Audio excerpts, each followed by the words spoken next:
Talking with the Washington Capitals pro scout and former Stingrays head coach and former player as well, Jason Fitzsimmons. And Jason, second day of race training camp underway, but for a lot of these players that have come down through the Capitals and through the Hershey Bears ranks, it's really just a continuation of their preseason. So for them, it seems like everybody's kind of ready to go, whereas Carberry's trying to mesh guys that haven't been practicing to guys that have been.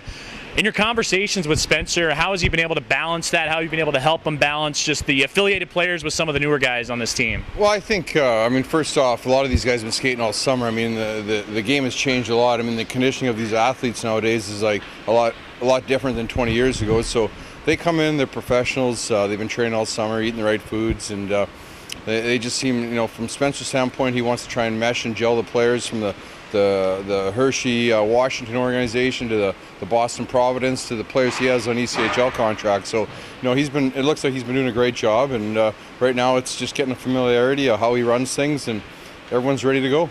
Some of these affiliated guys were in the development camps for Washington, the rookie camps, and then eventually a little bit in the training camps down to Hershey, then down to here. So certainly a lot of different levels that they're having to shift. A lot of different cities they're going to also. You have experience with that with your career as a head coach and as a player. Have you been able to talk to them, help them get adjusted? Because for a lot of these guys, it's their first time in Charleston, and some of them even turning pro for the first time. Well, a lot of them, I'm just starting to get to meet for the first time. I've seen them play from up in the stands and stuff, so I look forward to getting to meet and know them as people. And we've had a guy in our organization, Ole Kolzig, where his main job is helping these guys develop into first-year pros and getting used to the game. As far as past experience, I think it's a great situation for not only us having the affiliation down here, but for them being here, because it is a good city. It's run first class from the ownership group.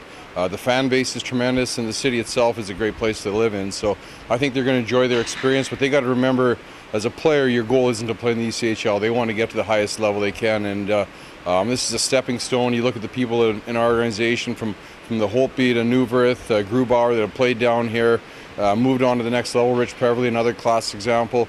So this is a stepping stone, and it's up to them now to use it as that and do whatever it takes to get up to Hershey and then eventually up to Washington. Now, for you in your role at the Washington Capitals, certainly you're going to have your eye on a lot of these guys that are with both the Capitals and as Hershey Bears contracts. So for you, what are you looking for out of these players? Because certainly, nothing speaks louder than how they play in a game. But right now, they've been in training camps for a month. So what are you looking for so early in the season? Well, I think, getting to know them is number one priority for me. Getting to know them as people, and as far as they're on the ice, is going to speak for themselves. And with myself living here in Charleston, I'll get a chance to see them a little more than I would if they were in past years when we've been in Reading. So obviously I want to see them all succeed and winning as a team. And you get to you'll be with Spencer's, find out what they're doing off the ice, and I think that's just as important as what they do on the ice and how they're behaving off the ice. This is the first time that I've been able to catch up with you since we've announced the affiliation, and obviously we were with the Boston Bruins the last 2 years. This year a dual affiliation, but last time we talked several seasons ago, it was a little personal venture for you to be a member of the Stingrays, a member of the Capitals, so it seems like you have your heart pretty invested in this affiliation. No, I'm really happy that Washington and South Carolina worked it out.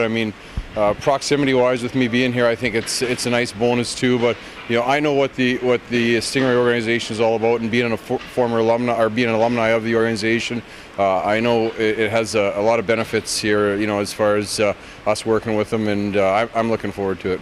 Now, stepping away, and my final question to you, Jason, the Alumni Game coming up on October 25th. We filmed it. We had a draft. Rob Kincannon, the team captain. Matt Shear, another team captain, and first overall pick by Team Kincannon for you. So the pressure is on, and he mentioned in the draft that he's not necessarily a defenseman, not necessarily a forward, and you're moved out of the goal. So there's a lot of expectations for you to perform pretty well on the 25th. You know what? I'm just looking forward to having fun and seeing the guys, and it was kind of funny how it worked out, and we got our work cut out for us. I've seen the other lineup, and it's going to be fun. But just getting with the guys and joking around, I think, is going to be the most fun.